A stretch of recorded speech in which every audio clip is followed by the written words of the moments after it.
latihan bagaimana kita minimal 165-nya itu dijaga. Diistiqomahkan. Maghrib dengan Isya saja sudah beda. Maghrib itu tarikan lambat, Isya itu tarikan sedang menuju cepat. Assalamualaikum warahmatullahi wabarakatuh. Waalaikumsalam warahmatullahi wabarakatuh. Langsung dijawab sama narasumber kita. Alhamdulillah wassalatu wassalamu ala Rasulillah wa ala alihi wa ashabihi wa mawala. Apa kabar teman-teman podcast tasawuf? Mudah-mudahan dalam keadaan cager, bager, lahir batin. Di bulan Ramadan ini episode perdana nih. Perdana Ramadan. Dan perdana setelah libur panjang ya Ustaz. Alhamdulillah nih beliau Ustadz Haji Andika Darmawan nih mau hadir ke TKNN dan insya Allah akan memberikan pencerahan. Siap Ustaz? Insya Allah. Jadi kita hari ini mau ngobrolin tentang bagaimana sih kita sebagai ikhwan TKN ya Ustaz ya bisa mengoptimalkan bulan Ramadan ya kan. Bulan Ramadan kan bulan yang penuh keberkahan, bulan yang dibukanya pintu surga, ditutup neraka, dibelenggunya setan-setan. Bulan kalau bahasa kata orang Betawi banyak obralan banyak obralan. Gimana Ustaz kita sebagai ikhwan TKN ini supaya bisa lebih mengoptimalkan lah bulan Ramadan ini Ustaz? Baik, bismillahirrahmanirrahim. Ya, hal yang paling pertama ya kita munculkan dulu kesadaran dalam diri kita. Jadi sebagaimana khutbah Rasulullah menjelang masuk Ramadan, bahwa Ramadan ini adalah bulan Allah yang penuh rahmat, maghfirah dan keberkahan, yang siangnya adalah siang-siang penuh keutamaan, malam-malamnya malam yang penuh keutamaan, dan saat-saatnya adalah saat-saat yang penuh keutamaan. Artinya hadirkan dulu rasa kesadaran tadi. Ramadan itu tidak hanya mulia di siang harinya juga, yang siang harinya saja. Jadi setiap saat. Tapi malamnya juga mulia, gitu. Kan banyak orang yang menganggap bahwa Ramadan itu mulia utama di siang harinya aja. Kalau puasa kita nggak boleh gibah. Nanti dia tunggu buka katanya. Dia buka langsung telepon. Jeng tahu nggak jeng gitu ya. Kayak gitu. Itu yang pertama ya, munculkan kesadaran dulu. Munculkan kesadaran, oke. Ya lalu berikutnya adalah memang biasanya kalau untuk orang-orang yang levelnya tobat dadakan ya, artinya ketika sebelum Ramadan itu ini baru mulai tobatnya di 1 Ramadan itu nggak akan mencapai, tetapnya nggak akan maksimal. Makanya kita oleh guru-guru kita kan dibimbingkan untuk persiapannya itu bukan hanya start di tanggal 1 Ramadan, bahkan di bulan Rajab, Sya'ban udah melakukan persiapan. Persiapan tuh jauh-jauh hari saja. Jauh-jauh hari. Jadi selain tadi kesadaran dibangun, kedua juga udah ada persiapan sebelumnya. Nah, ibarat kata kalau kata para petani timun suri itu kalau pengen panen timun surinya di bulan Ramadan, nanamnya di bulan Rajab. Ngerawatin di bulan Sya'ban. Ini baru mau nanam, belum Ramadan. Baru mau nanam sekarang, nanti baru akhir Ramadannya baru ada kemungkinan ini. Jadi bisa dibilang agak telat juga Ustaz ya? Agak telat kalau startnya dari tanggal 1 Ramadan baru start. Jadi persiapan tapi itu harus. Kebiasaan di kita kayaknya memang kayak gitu sih ya. Kebanyakan nih Ustaz, kebanyakan kayaknya. Iya. Tapi kalau kita alhamdulillah, kalau kita para ikhwan TKN Suralaya memang sudah ada bimbingan. Di bulan Rajab sudah ada bimbingan ya. Guru sudah membimbing dengan termasuk sholat sunnahnya diperbanyak. Apalagi itu bagian dari menyambut Ramadan ya? Iya, kan tadi ibadah Ramadan itu ada 2 ya. Siangnya ibadah siam, malamnya ibadah qiyam. Dengan siamnya berarti kita menahan diri ya dari yang membatalkan puasa, malamnya dengan bangun malam memperbanyak sholat sunnah. Makanya di bulan Rajab itu ada bimbingan sholat sunnah di bulan Rajab. Di bulan Sya'ban ada bimbingan sholat nisfu Sya'ban. Masya Allah. Ini bagian daripada bimbingan guru kita. Gitu, itu untuk mempersiapkan spiritualitas kita ya. Spiritualitas kita. Ya. Termasuk juga beliau mencontohkan, beliau memperbanyak puasa-puasa sunnah pula ya di bulan Rajab dan di bulan Rajab, bulan Sya'ban. Bulan Sya'ban begitu. Jadi ya satu mempersiapkan kesadaran ya, bahwasanya ini bulan Ramadan ini bulan yang mulia, tamu agung. Kita aja kalau mau kedatangan wali kota bikin panitia penyambutan. Gitu. Berarti kan kita mempersiapkan diri. Sadar lah ini kita bukan tamu biasa. Bukan tamu biasa, benar. Nah, untuk bagi orang yang telat nih Tat, bisa dibilang kan persiapannya telat nih, baru sadar udah kira-kira tanggal segini Tat. Ini gimana Tat cara mensiasatinya nih? Ya agar untuk dia bisa memotivasi diri ya paling enggak sering-sering berjamaah aja dengan orang-orang soleh. Oh, kumpul. Makanya kan sholat tarawih berjamaah. Walaupun sholat tarawih itu boleh, dan bahkan dalam sholat sunnahnya itu Nabi lebih sering di rumah, ya kan. Tapi kan kalau kita, apalagi orang yang baru mulai start melakukan kebaikan, ya, baru kita start taubat gitulah, start ingin memulai memanen kebaikan di Ramadan. Kalau hanya sendirian biasanya nanti hamanya banyak. Benar. Gangguannya besar, gitu. Habis makan kenyang ketiduran. Kalau kita berjamaah kan insya Allah Ke bawah, paling nggak ke bawah, ya. benar. Sering kumpul-kumpul lah dengan orang-orang soleh, insya Allah. Kalau di Ikhwan mah insya Allah Ustaz, ya. Khataman, manakiban tetap jalan, masya Allah. Itu bagian dari untuk mengoptimalkan bulan Ramadan. Itu yang secara umumnya. Secara umum. Kalau secara khususnya tentu ya, namanya kita puasa Ramadan kan targetnya adalah la'alakum tatakun, ya. Mencapai tujuannya meraih takwa. Maka banyak orang sudah melakukan puasa dari tahun ke tahun, tapi kok ketakwaan yang dikejarnya itu yang tidak maksimal juga. Berarti harus ada tools tambahan. Seperti apa, Ustaz? Tools tambahan itu gini, takwa itu kan bagaimanapun kata Nabi, at-taqwa hahuna. Oh ya, at-taqwa hahuna. Di dada, di hati ya. Di sini. Di kolbu. Maka optimalkan saja ya kondisi kolbu kita, maka tanamkanlah, hujamkanlah bibit takwa di dalam kolbu kita. Nah, salah satunya ya toolsnya adalah melalui prosesi talqin zikir. Nah, itu cara mengoptimalkan agar kita bisa meraih takwa itu secara optimal. Jadi yang belum talqin zikir supaya lebih optimal bisa talqin zikir. Nah, yang udah talqin zikir, Ustaz? Ya talqin zikir lebih di amaliyahnya berarti dijalankan. Nggak sekedar talqin. Iya. Ya kalau yang kemarin zikirnya masih 3 gitu ya. Langsung sayyiduna, 3 sayyiduna ya. Sekarang latihan bagaimana kita minimal 165-nya itu dijaga. Diistiqomahkan. Ini berarti bulan Ramadan ini termasuk untuk melatih itu ya, Ustaz, istiqomah itu ya. Insya Allah. Karena kan memang kalau dulu bahasa Abah Nur Anom Mubarok, Kiai Nur Anom, bahkan bahasa beliau begini yang pernah beliau ceramah santai dengan kami ya. Beliau mengatakan bahwa bulan Ramadan kan pada tadarus Al-Quran kan, bulan ngederes nih ya. Bahkan bukan cuma ngederes Al-Quran, bahkan semua amalan-amalan tuh dideres lagi. Benar. Artinya kemarin disimpan, dipakai lagi, diamalin lagi begitu kata beliau. Tapi sebenarnya kalau nggak dibiasain dari jauh-jauh hari kan sebenarnya agak capek juga tuh teh, agak lelah juga tuh, misalnya kejar baca Quran, terus kejar sholat malam. Nah ini gimana Ustaz supaya bisa ngejaga keseimbangan ya buat orang-orang yang awam terutama, Ustaz? Iya, tapi kan tetap yang porsi-porsi, walaupun dengan bangun malam toh ada porsi-porsi juga untuk istirahat kan ada juga ya. Bahkan termasuk ini amalan andalan para orang-orang berpuasa nih. Tidurnya orang puasa ibadah. Daripada gibahin orang mending tidur.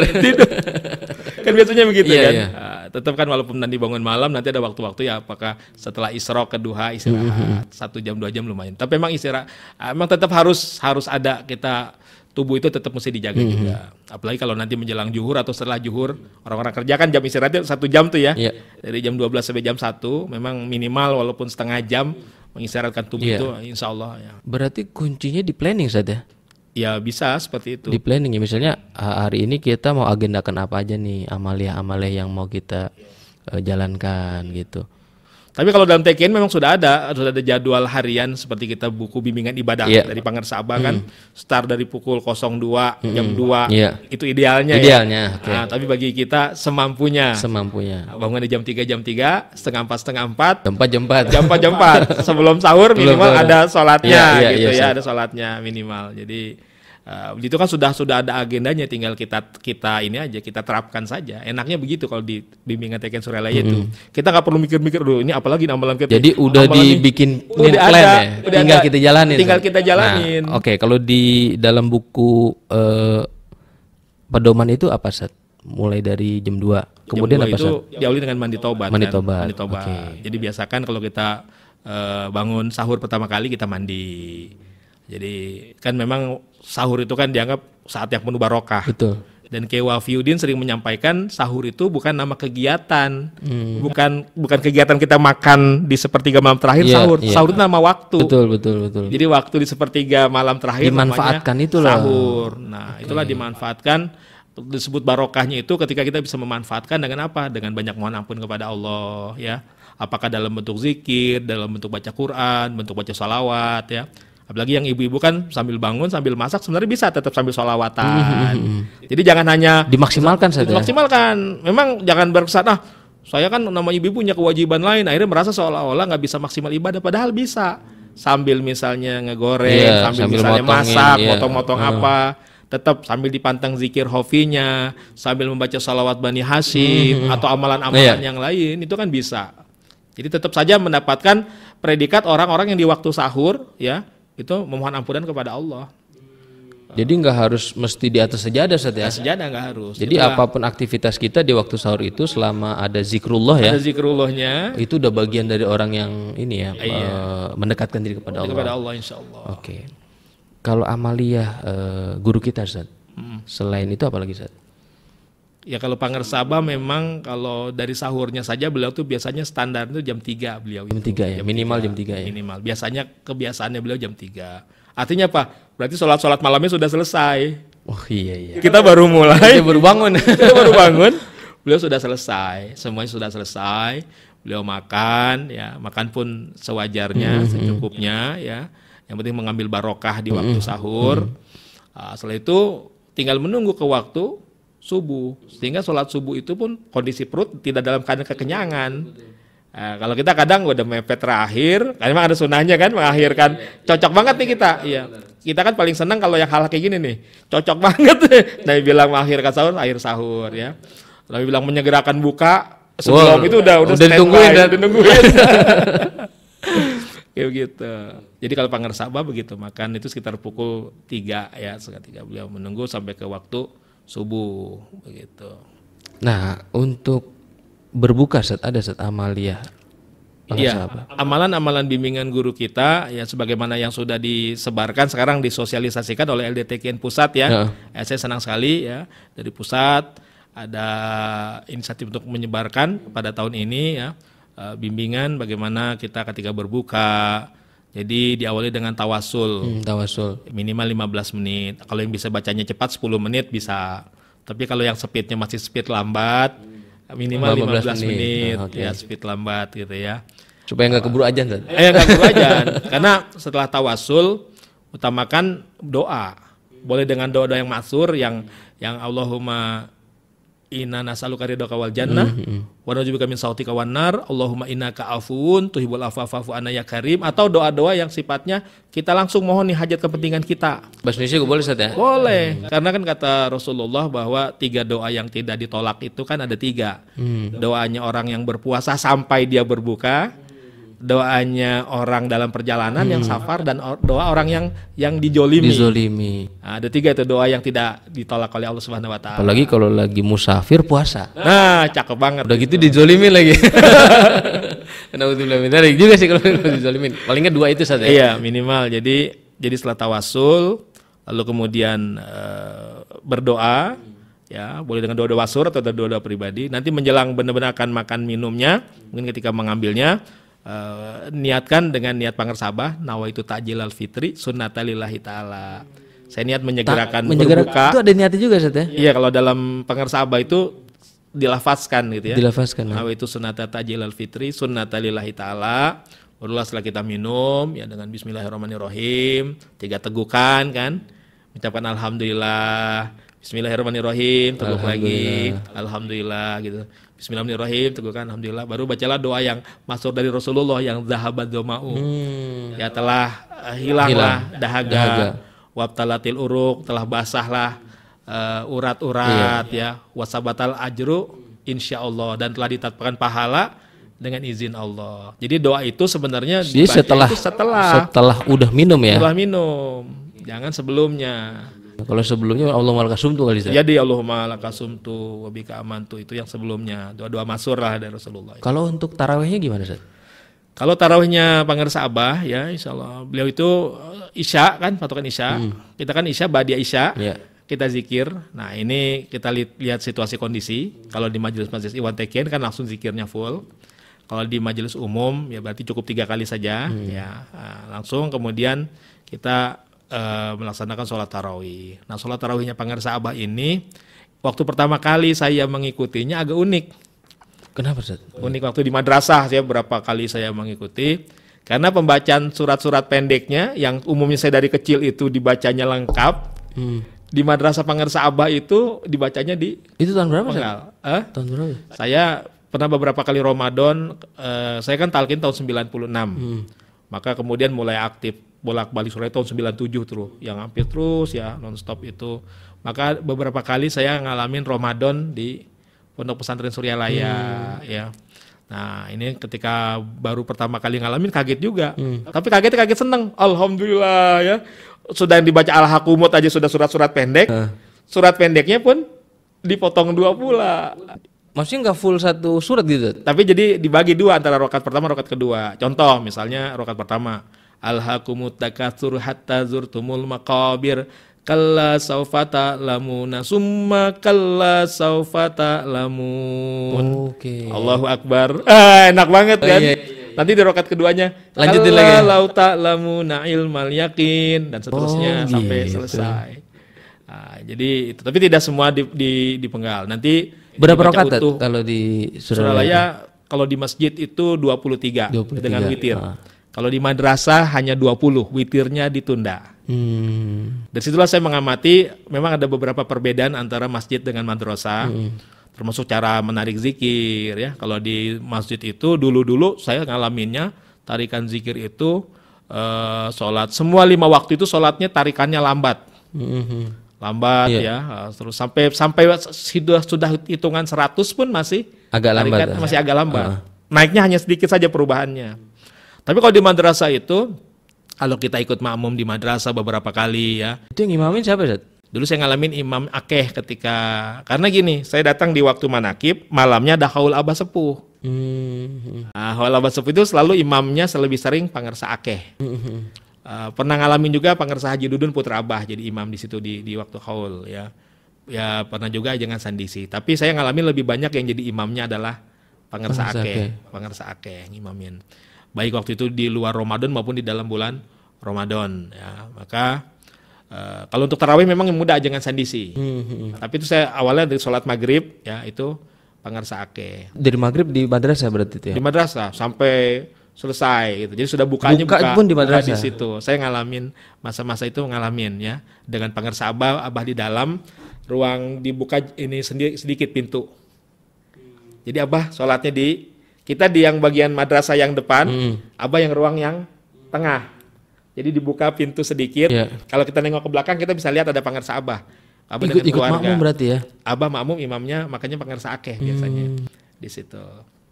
Nah ini dari maghrib terus sampai selesai, sampai tarawih juga. Tapi kalau tarawih nanti ganti. Biasanya imamnya jangan sandisi. Jangan sandisi gitu. Nah tadi yang narik zikir gimana Ustaz?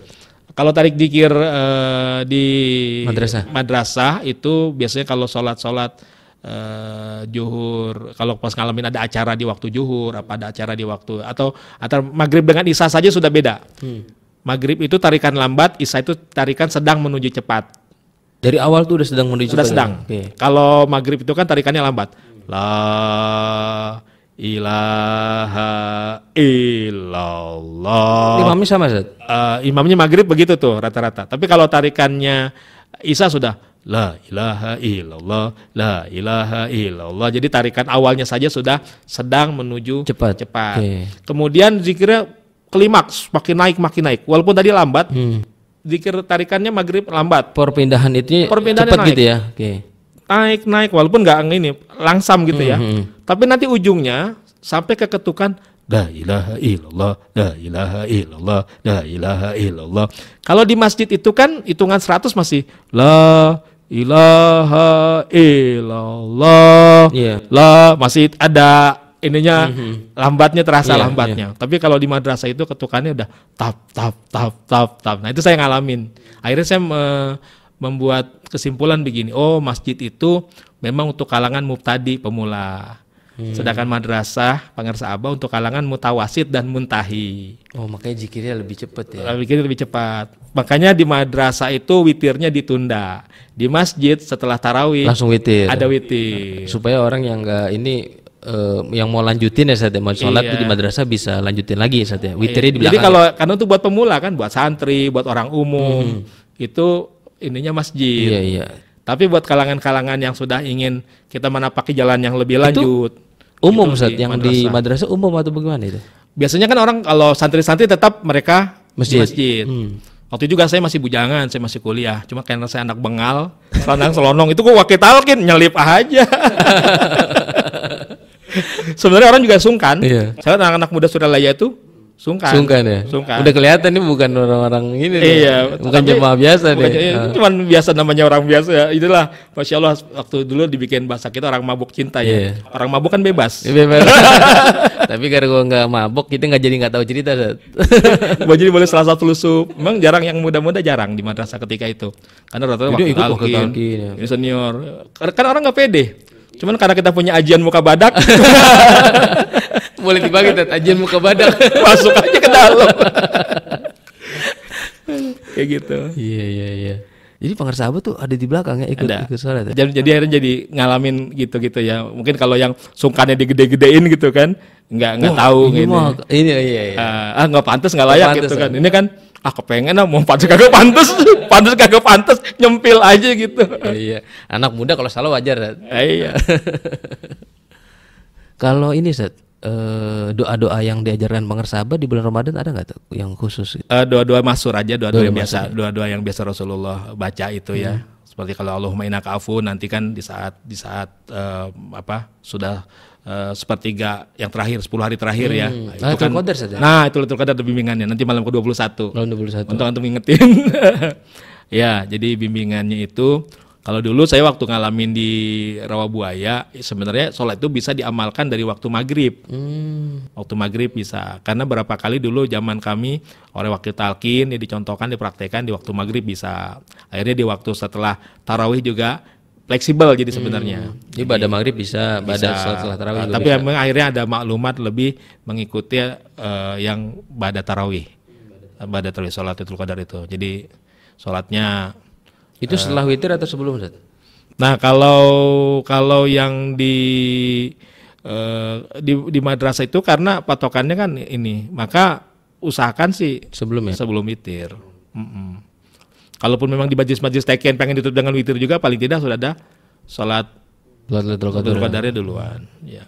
Dan itu bisa dilakukan sendirian kan Ustaz? Jamaah juga bisa ya? Bisa munfarid, bisa berjamaah bisa. Jadi berjamaahnya juga kita tetap baca masing-masing. Seperti kita sholat sunnah lidafil bala. Oke. Nah, ya kan imamnya baca surat, kita juga baca surat. Kalau tanggal Ustaz, ada nggak pengersahabat misalnya ganjil atau 10 aja kita tuh laksanakan tuh? Kalau dalam rangka menjelang sepertiga terakhir ya, 10 hari terakhir ya, bahasanya kita orang mencari Lailatul Qadar ya. Lailatul Qadar. Nah, bilang kan taharau kan ya. Jadi carilah. Tapi memang kalau bimbingan pengersahabat itu kalimat carilah di situ bukan sebagaimana orang umum yang mengintai-ngintai, mencari-cari, memburu-buru, mengejar-ngejar. Tapi makna taharau carilah Lailatul Qadar di situ adalah pengersahabat memaknai lebih mensyukuri Lailatul Qadar. Oh, mensyukuri Lailatul Qadar. Mensyukuri. Maka kita tidak lagi pilih-pilih malam ganjil, malam genap. Bahkan sebenarnya ibadah yang dilakukan itu memang sudah maksimal bahkan sejak 1 Ramadan. Gitu. Karena apa? Karena kan dalam tekin itu ya agenda yang pengersahabat bimbingkan itu memang sudah sehari-hari. Betul. Baik di dalam Ramadan maupun di luar Ramadan. Jadi memang sudah start. Jadi sepanjang kita sungguh-sungguh ikhlas istiqomah saja mengamalkan bimbingan pengersahabat gitu ya. Kemudian ditambah dengan niat tadi mensyukuri Lailatul Qadar. Nah, sebenarnya walaupun tidak dirasakan ya, itu sudah insya Allah sudah mendapatkan. Jadi bukan nyari-nyari, oh ini ganjil nih. Iya. Ini masih genap deh, besok aja deh itikaf. Iya. Tapi kalau itikaf ada Ustaz? Itikaf di sana ya, tadi standarnya di Masjid Nurul Asrornya begitu aja, amalan sehari-hari. Sesuai kemampuan. Iya, ya? Karena di kita bukan nyari Lailatul Qadar Ustaz. Iya, lebih mensyukurinya. Dan memang mesti dipahami juga, memang ada yang Lailatul Qadar diartikan sebagai fenomena kejadiannya atau juga hakikatnya. Kan kalau yang fenomenanya dibahasakan tadi saat itu saat turunnya malaikat kan. Ya memang malaikat memenuhi langit dunia. Itu kan surat Al-Qadar kayak gitu. Al-Qadar kayak begitu. Mas. Kalau hakikatnya gimana Ustaz? Ya kalau hakikatnya sebagaimana di awalan surat itu juga, inna anzalnahu fi Lailatul Qadar. Kan para mufassirin mengartikan hu di situ adalah Al-Qur'an. Semua mengartikan memang, dan itu makna zohirnya begitu, makna lahiriahnya. Tapi para ulama-ulama sufi tidak mengabaikan makna zohirnya. Baik disampaikan di dalam kajian-kajian ya, para kiai juga menyampaikan hu di situ bagian daripada domir hu dari nama Allah Subhanahu wa taala. Ya, jadi in anzalnahu, bahwa sesungguhnya dia telah menurunkan hu. Nah, hu itu apa? Kan nama Allah ada 4 huruf. Alif, lam, ha. Oke. Di domir itu balik ke Allah ya? Iya, ketika alif, lam, ha dibacanya lengkap, dibacanya Allah. Alifnya dihilangkan, lillah. Lam yang pertama dihilangkan, lahu. Lam yang kedua dihilangkan, tinggal ha, dibacanya hu. Jadi Allah telah menurunkan hu. Jadi hakikatnya orang-orang yang sudah mendapatkan ismu zatnya Allah di dalam kolbunya, ya, itu hakikatnya dia sudah mendapatkan Lailatul Qadar. Karena kan memang banyak keterangan-keterangan, seperti Syaikhul Hasan As-Sajili mengatakan bahwa satu zaroh amalan kolbu itu seperti satu gunung amalan anggota badan. Nah, jadi kan amalan kolbu itu kan ya termasuk apa? Rasa khauf kepada Allah ya, rasa mahabbah kepada Allah. Ya, rasa mahabbah, rasa rindu. Tapi kan intinya bukan di mahabbahnya, tapi kepada Allahnya itunya. Rindunya kemana? Ke Allah. Mahabbahnya kepada Allah. Takutnya kepada Allah. Maka ketika hati yang sudah ada ya ismu zatnya itu di dalam hatinya, maka dia melakukan amalan apapun itu hakikatnya lebih besar bahkan dari amalan yang dilakukan walaupun sebanyak apapun amalan anggota badan yang tidak ada ismu zatnya. Nah, itulah bahasa hakikatnya Lailatul Qadar gitu. Jadi Lailatul Qadar sesungguhnya bukan hanya di bulan Ramadan kalau kita bicara hakikat saja. Iya. Nah, kan para sufi ada istilah, kalau saya nggak salah nih teksnya begini. Layalina kulluha Lailatul Qadar. Benar nggak tuh secara teksnya? Jadi malam-malam kami seluruhnya adalah Lailatul Qadar. Artinya apa? Bahkan di luar bulan Ramadan pun malam-malamnya mereka itu Lailatul Qadar. Itu kan para sufi ada ungkapan seperti. Jadi nggak milih-milih. Nggak milih-milih. Bukan hanya di bulan Ramadan. Karena para sufi itu mempersiapkan diri sepanjang saat. Setiap saatnya hidupnya begitu. Nah, itulah berarti orang-orang sudah mencapai tadi hakikatnya Lailatul Qadar. Tidak perlu menunggu fenomenanya Lailatul Qadar. Masya Allah. Makasih Ustaz Andika sudah berbagi di podcast Tasawuf di episode perdana setelah libur panjang, Ustaz. Ya mudah-mudahan teman-teman bisa memaklumi lah gitu. Mudah-mudahan kita nanti bisa produksi konten-konten yang tidak kalah menarik dengan konten-konten sebelumnya dan bisa memberikan kemanfaatan, terutama juga untuk kita semua, Ustaz ya. Insyaallah. Terutama untuk Ikhwan TKN supaya bisa lebih mahabbah kepada guru mursyid kita Syekh Ahmad Shahibul Wafat Tajul Arifin. Makasih nih teman-teman sudah hadir menyaksikan, mendengarkan. Terus dukung channel kita dan kita jumpa lagi di Sabtu mendatang. Assalamualaikum warahmatullahi wabarakatuh. Waalaikumsalam warahmatullahi wabarakatuh.